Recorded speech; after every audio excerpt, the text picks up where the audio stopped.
So this is a 2005 Honda Element driven without coolant in the engine, and we're doing a compression test and a leak down test. Compression is bad in 1, 2, 3, and 4, our highest cylinder being 105 psi.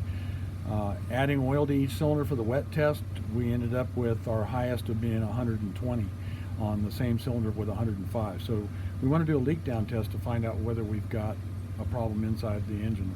We're pretty sure this is blown head gasket, but also a bad engine. So I'm going to apply air pressure to cylinder number 3, number 1, 2, and 3. Piston is at the bottom. I have a screwdriver that's really long, and I know that we are at bottom dead center on these 2 holes. So valve should be closed. Okay, applying air pressure, shop air pressure to it. If I plug up the number 1 spark plug, you can hear the difference in the air change. So we've got somehow connected from cylinder number 3 to cylinder number 1. Not good. Okay, I have the same scenario in cylinder number 2, and this is just going to prove that we have a major cylinder problem, but I believe we have rings that are shot. So cylinder number 3, there's our screwdrivers at the bottom of the cylinder. This one is at the top. You can see the difference here. We have almost at top dead center, and we have bottom dead center here.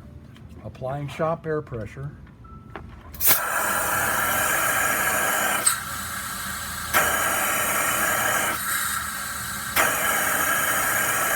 I should mention that we have a considerable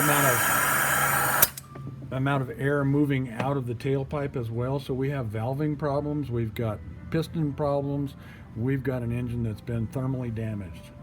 So you could hear the change on cylinder number 1 when I applied air pressure here, and that just says that these 2 cylinders are connected or interconnected.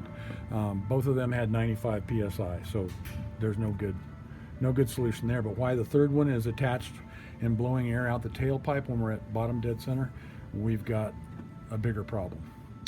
So this engine is hurt, and we've concluded our diagnosis. This is an 85,000 mile Honda Element that was run without coolant.